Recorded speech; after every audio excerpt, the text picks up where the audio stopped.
Alright everyone, welcome back to another video. So here we have a 2018 Porsche GTS. You can see we got some really bad micro cracks on here. Some of them are on the surface and some of them are not. So we're going to attempt to try to remove them. You can see right over here, I mean these are really bad. It's actually happening on the rear, the taillights as well. So I explained to the customer what happens when it comes to micro cracking, and that I'll be able to get some of them out but not all of them. So start with a 320 that's going to remove all of the clear coat, and it's going to cut pretty deep into here to where we can expose some of these cracks, and then the clear coat will do the rest. So let's do it. This one's going to be a fun one. So I actually tried out some new gloves and immediately I don't like them. Very difficult to get on and off. So this is a 2018 Porsche, I think it's the Porsche Cayman GTS, and Porsche is notorious for having these really bad micro cracks. Very bad. And the customer was explaining the situation, sent me pictures. I told him I'll try my absolute best. So what we're going to be doing is sanding it down, removing some of these micro cracks, getting them exposed to the surface so that the clear coat can potentially fill them, and yeah, that's pretty much it. So obviously much more cost effective to restore rather than replace. And these micro cracks, they're pretty bad. They're very smooth too. They're not they're very fine. So tells me this one's gonna give me a run for my money. But what the biggest issue with this, or the biggest obstacle I'm going to have, is removing the old clear coat. So some of these European vehicles, the clear coat can be a very big pain to remove, but I'm pretty confident. You can see I'm driving a different car today. So the Audi, the A3, unfortunately the AC is completely out. I said that in the last video and I'm not too happy about that, so I took the other one. Alright, so we're just gonna start with the 320 and get this exposed. I could already tell it's gonna be difficult. It's gonna be very difficult, but we're gonna see what we can do.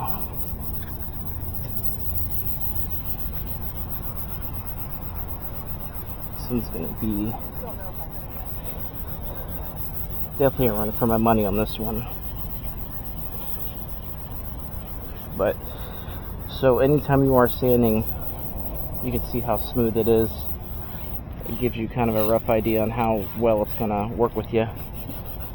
This one's very smooth. So the clear coat's in pretty good condition.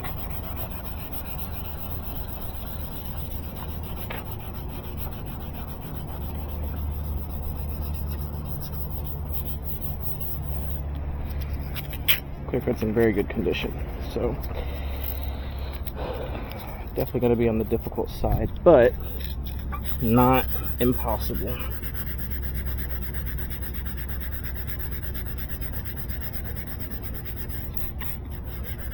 So I'm doing some spot sanding just in one specific spot, and it's starting to come off actually. The question is, how deep are the scratches? Can we remove them? Or the micro cracks, I mean. I could tell I'm going to be using a lot of 320 on this one.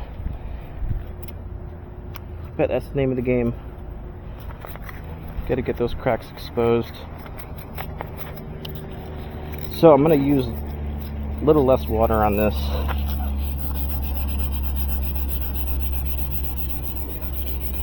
In hopes to get a little bit more traction on it. Yeah, these are terrible. Terrible.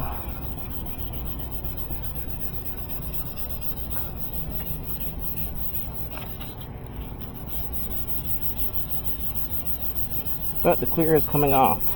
So that's the first step. See all this white.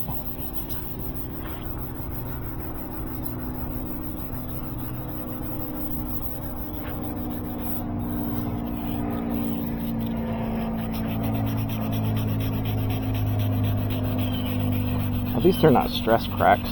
Stress cracks are long and they're more so where the lens is very weak.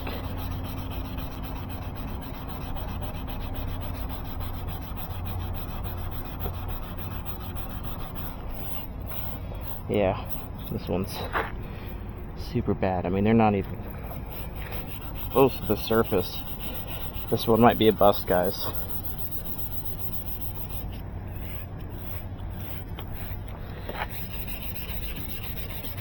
This one might be a bust, but we'll see. I'm gonna keep at it.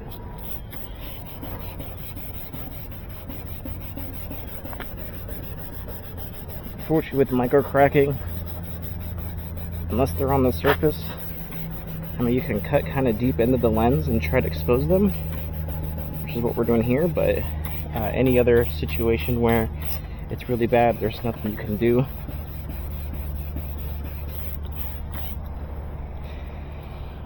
I get customers ask all the time about microcracking. A lot of people call it crazing, spider cracking. I coined the phrase microcracking from the dealer. That's the manufacturer's terminology. When it comes to this situation, it's called microcracking. So it's not something that I made up. It's the official or the actual term of the issue.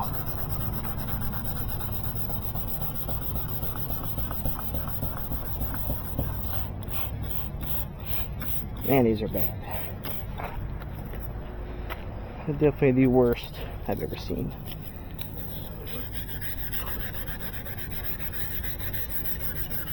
If you are inexperienced, I wouldn't recommend you take on any issues when it comes to microcracking, just because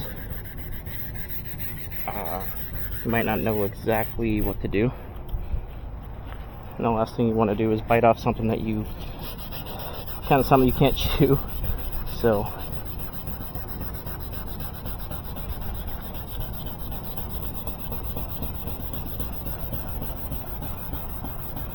yeah, these are much deeper than I anticipated.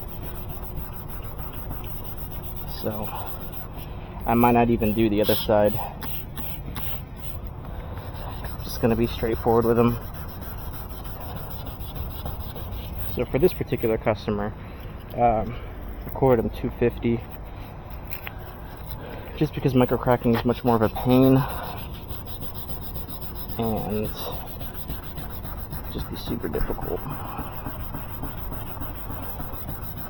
And really the end result, I mean, whenever a customer inquires about something, they're expecting you to have the expertise to be able to tell them if you can do something. For this one, I had the customer send me pictures, and they did look like they were on the surface, and he did explain that you could feel them with your nail, but for this particular one, they're not on the surface. They're much deeper.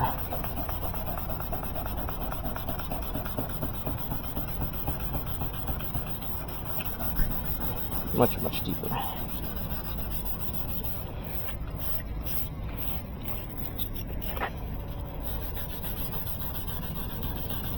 But we're still gonna try, because again, if I can get some of these exposed,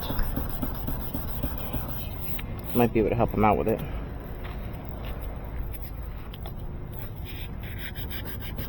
These are really bad. These are definitely the top one, worst I've ever seen when it comes to microcracking.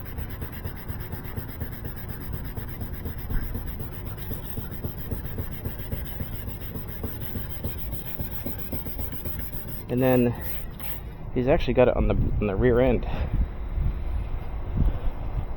You can see right here it's starting to microcrack. And he even said, he's like, you know, obviously a car like this, he's meticulous with it. He said he washes it all the time, you know, keeps an eye on things, and he's like, I swear it happened overnight. I was like, man, that sucks. Car like this. So we're still on 320, just still removing the clear coat.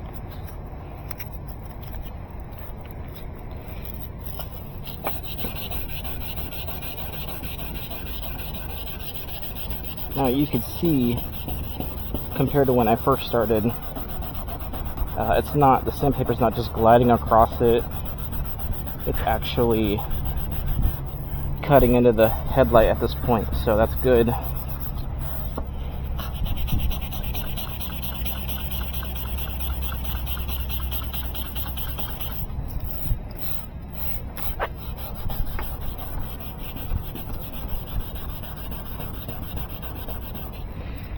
Yeah, I got the wrong gloves. I usually use the Venom steel gloves. And I want to try these just because they're cheaper.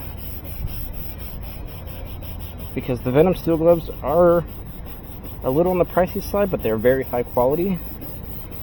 So I was curious about these, and I'll tell you right now, I don't like them at all. I mean, they're nice as far as size goes, or thickness, but definitely, I think I just got the wrong size, to be honest.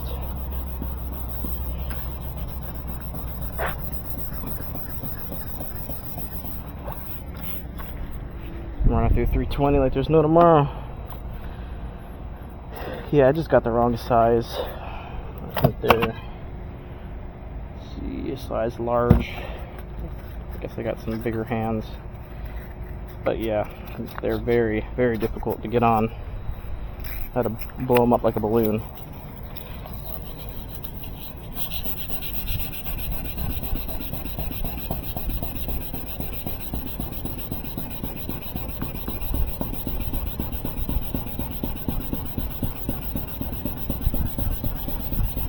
Man, these are bad. I cannot believe it. I cannot believe how bad these are. And Porsche, there's no other car that I can tell you off the top of my head that has issues with microcracking more than Porsche.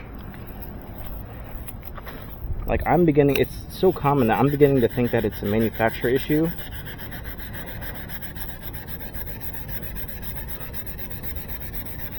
Because all of the Porsche vehicles that I've done for microcracking, and you know, it's kind of common sense. I mean, anybody who drives one of these is gonna take pretty good care of it. But every single one of them that I've done, people have really taken care of the car. So you can't say it's customer related.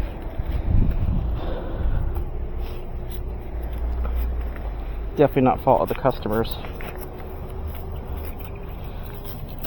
So I'm starting to, the data's adding up, is what I'm saying. The common denominator. It's like, okay, not every single Porsche customer neglects their vehicle. We've done enough to where I can pretty much say something's going on with the manufacturing process of this.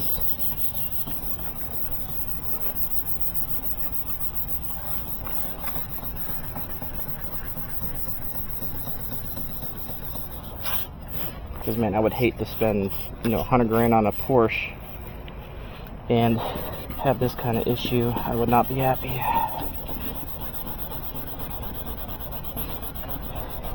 Especially a GTS. I mean, this is not a cheap model.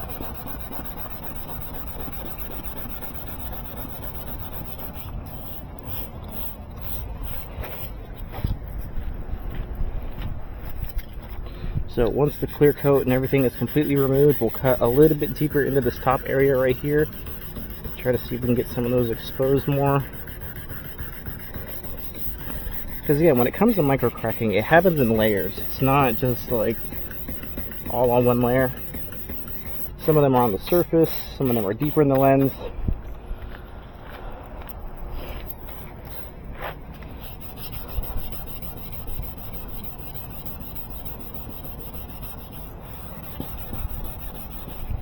the one way you can check to see how well you're cutting, or not so much as cutting, but more so the clear coat. Dry it like this.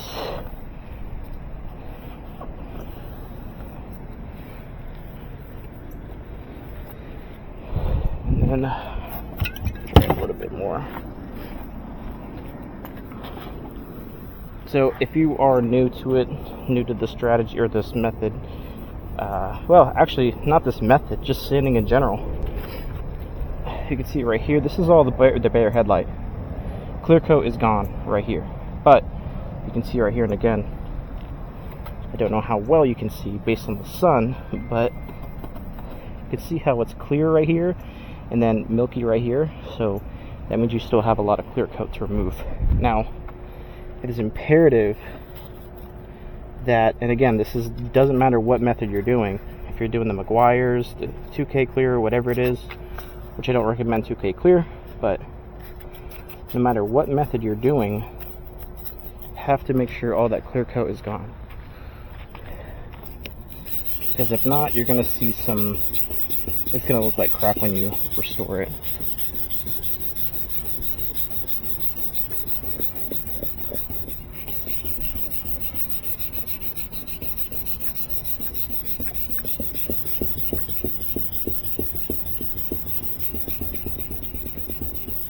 So you can see why I don't like to dry sand.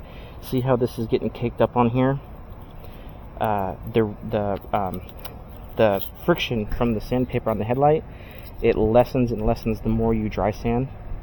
So you're just getting dust built up on here. So you're not rubbing the sandpaper on the headlight, you're running the dust and buildup onto the headlight. So your sandpaper is not doing much work anymore. So spray it, get rid of all that. I have nothing in between the sandpaper and the headlight.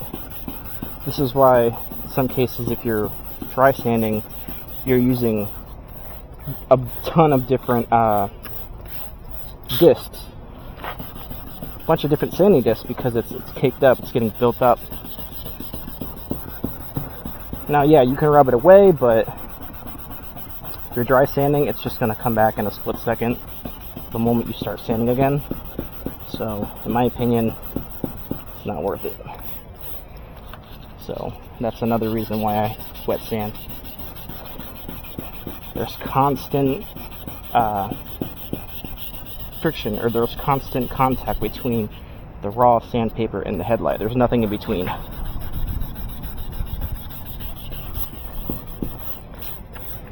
We're getting there. So now, and I am kind of being a little wasteful here when it comes to changing out my sandpaper. I think it's more so me talking is kind of distracting me a little bit. So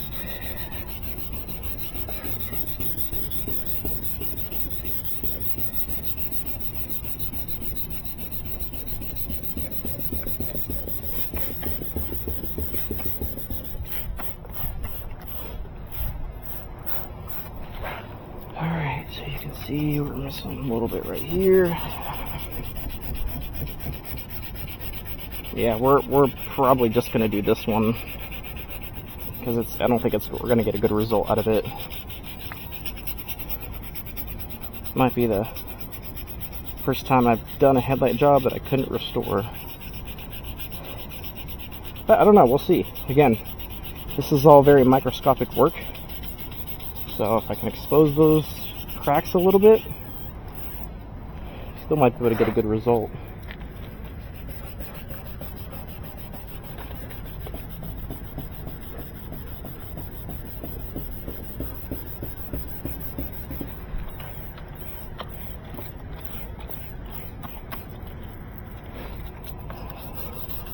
And as I said, when it comes to restoring a headlight, no matter what method you're doing, it's like 90% prep, 10% restoring. So a proper restoration is sanding, removing all the imperfections, the old clear coat, oxidation, chips, scratches, divots. The only way you're going to remove that is by sanding. There's no spray on chemical that's going to resurface the lens.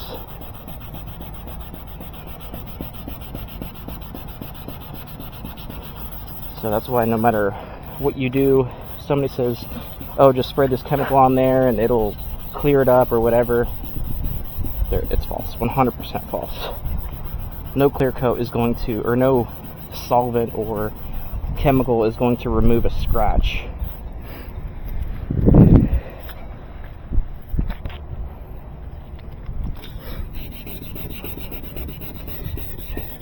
And I can't even tell you how many times people tell me, oh, just spray bug spray on it, just spray WD-40 or this or that. It's like, you wouldn't use toothpaste or bug spray to wash your car. Why would you think it would work on headlights? Like, it blows my mind. Because we use our marketing, a lot of our marketing is on Facebook, and I have so many people comment on there, just use toothpaste, just use bug spray, like maybe once or twice a week. They'll be like, oh, it's too expensive, people are wasting their money by getting your service, blah blah blah.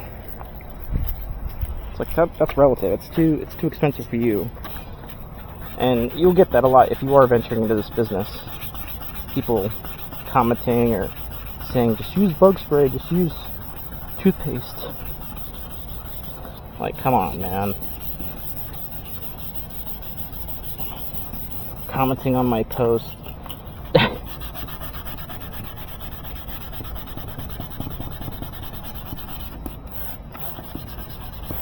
Alright, so all clear coat is removed. We're going to move to our 400 now. 400 is going to remove the scratches I just made with the 320 so that we can move on to the 6. Clear coat here, you should try to keep it in the sun. But yeah, I got an estimate for the A3 how much it's going to be to fix the AC, and they told me $2,800, and I was like, alright, when can I pick it up? I mean, I could do it myself. I'm pretty mechanically inclined, but AC issues, there's a lot of pressure related. You got to relieve the pressure on it, and it's kind of a pain to diagnose. But I have some debating to do if I want to get rid of the A3 and finally get the Transit, bite the bullet. I've been putting off getting the Transit because I can't find anything priced correctly or like I want. For example, I saw one the other day, a newer Transit. It was like a 2016 or 2015, and they want like 20 grand for it. It had like 200,000 miles. I'm like, I don't want to do that. I don't want to spend that much on a, I mean, yeah, I know I understand it's an investment, but I'm the type of person that I hate payments. Hate payments. So I don't want to do a business loan and get it, and I don't know. Decisions. As I said, I'm in Florida, so when I say you have to have AC in Florida, I mean you have to have AC in Florida.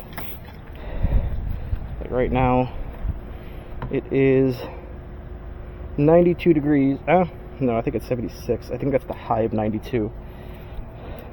It says it's 76, but I can tell you right now, it is not 76. It is not 76. Alright, so we're moving on to the 600. Just did that quick layer with the 400.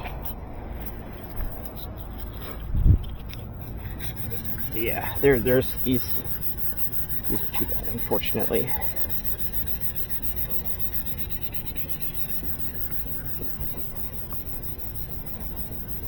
These are just too far gone.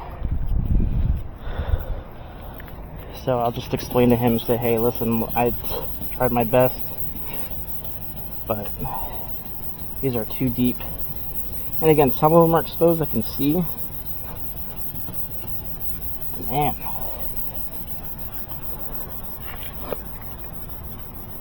They're deep in there. It's crazy how something like this could happen. In my opinion, on this newer of a vehicle. Ooh.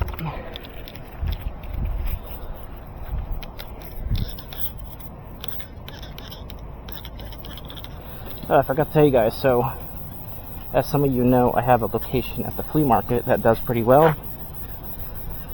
And one of my biggest issues was the heat, the humidity, and all that. Well, we ended up getting a new spot that has AC, so we're not going to be as miserable there, thank God. Alright, you can see we're pretty dialed in when it comes to the texture of the light. Just want to make sure that everything is good. Yeah, it's unfortunate. Have to get these replaced. A lot of people walking around.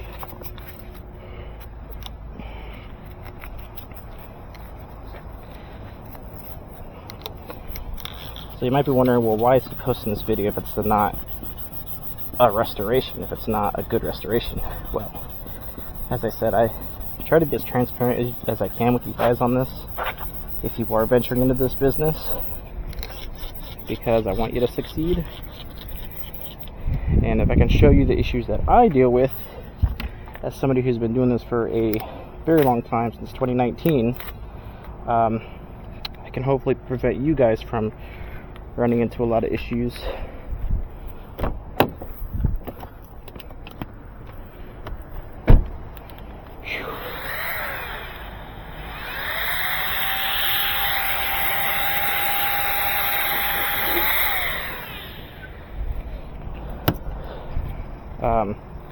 So as I said, there's a lot of I don't want to say there's a lot of channels, but there are channels on here on YouTube that do headlight restorations. They show you how to do them. But I've said it in the past, they don't show you the bad side to this. They don't show you headlights that couldn't be restored. And as I said, if you're teaching people how to do this, you got to show them the issues that you're going to run into. Because the last thing you want to do is run into an issue and not know how to explain it to a customer, not know how to address it correctly, not know how to explain it.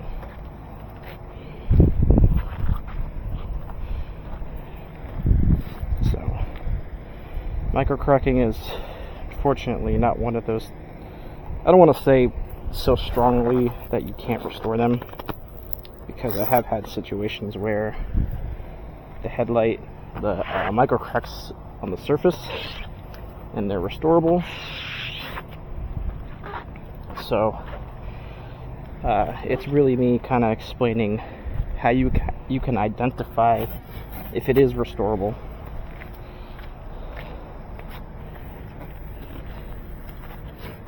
So you can see the headlight is nice and milky, which is exactly what we want.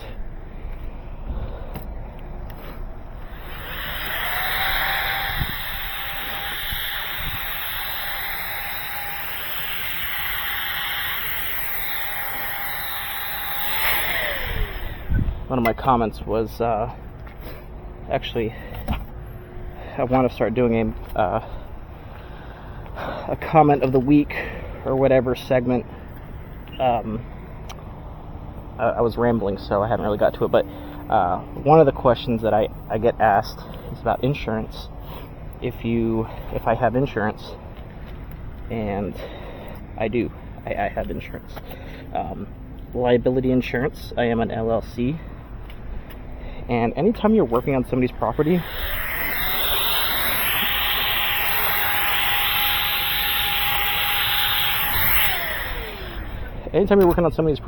you always want to have insurance, I probably should just blew this out first.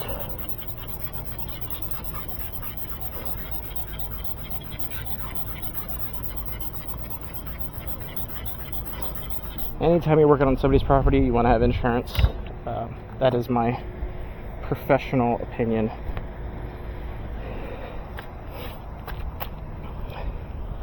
Even if you've never used it. I've never used my insurance. Never filed a claim.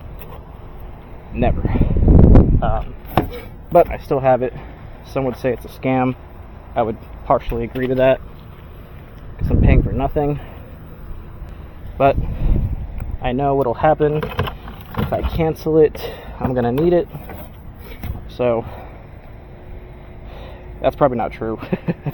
I could probably cancel it and be perfectly fine, but situations like these, I'm working on a Porsche. So dried it, got rid of all the water, running it with 91% isopropyl alcohol. It's going to sanitize the lens. It's going to get rid of any dirt, grime, oils.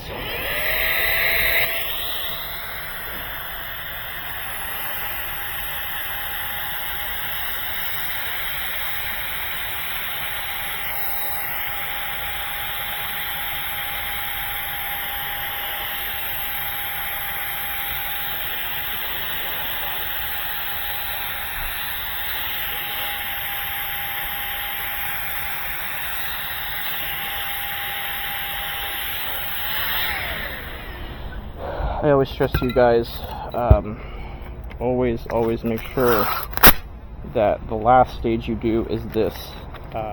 You don't want to be cleaning around the headlight after you spray it. You want it to be done. Just completely done. You don't want to take the risk of accidentally touching the lens or anything like that. So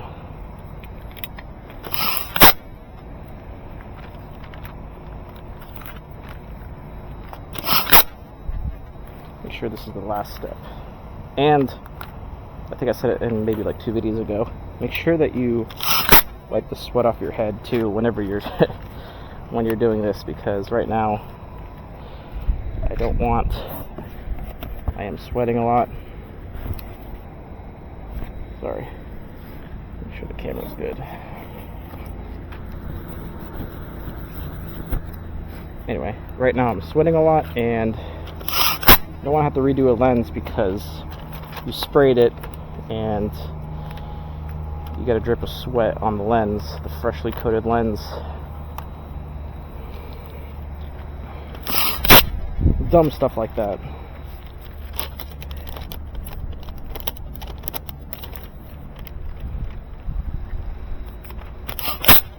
Surprised the wind hasn't gone crazy. Oh.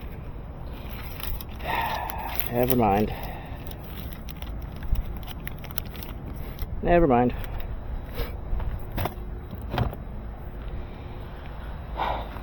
Alright, so just gonna mask it off, make sure that that's taped well.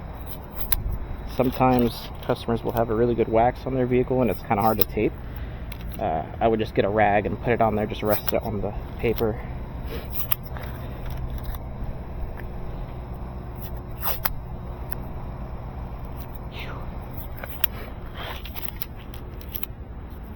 Yeah, I feel bad for this customer. This sucks. Probably just gonna charge them like 90 bucks, the flat rate. Again, I told them 250, but all right. So we're using the Next Gen Headlight Solutions Clear Coat. Just sand to a 600 and apply. No need to polish. Headlight looks good, nice and milky. Whoop. Shake the can. I just tell people on the ride to the customer, I'll be shaking the can in the car, just get it mixed around. It can help with the flash off process.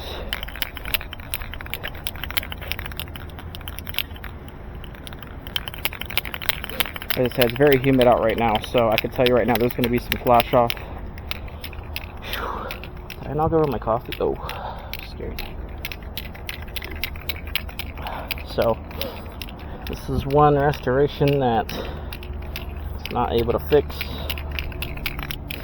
but it was worth a shot. Now, if you are venturing into this and you're still new, I would not recommend taking on a job like this. Because if you restore it, if you're like, oh, well, let me just restore it and I'll see if it'll work. That's not good. This particular case, some of them were, I could feel them on the surface. Not all of them.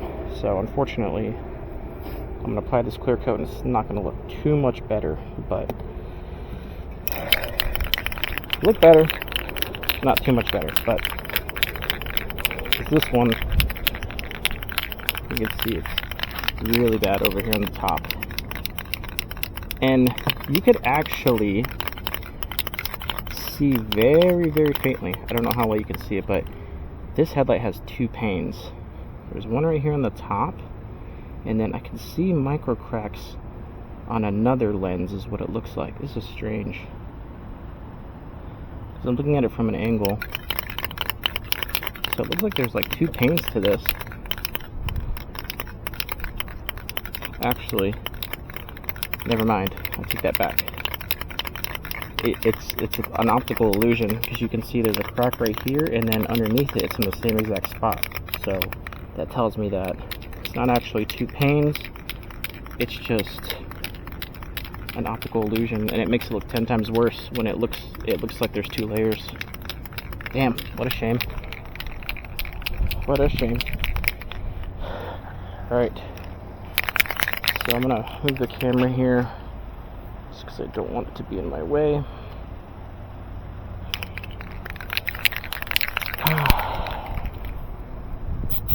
So we're just gonna do quick motions. And there's the wind. Just gonna hang on for a second. So I'm gonna hold it about 4 inches from the lens and just do a nice thick even coat. Clear coat has sanding properties in it, so it'll fill all the microscopic cracks in there that we made with the sandpaper. So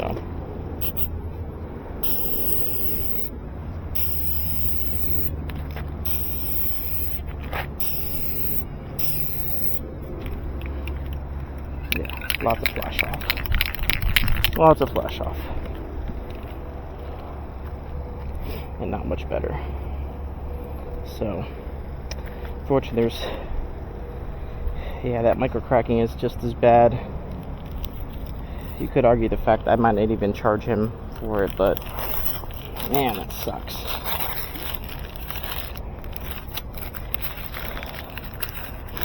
It's microcracking, man. It's the double-edged sword of making headlights out of polycarbonate, because obviously glass, you won't see glass ever do that, but yeah, you can see it's clearing up right here, and the microcracks are still just as bad. So not even worth doing that other side, which I'll explain to him. But as a car enthusiast, I can definitely feel for this guy, because you know, if that rear is starting already, you know that these are going to get worse very, very quickly.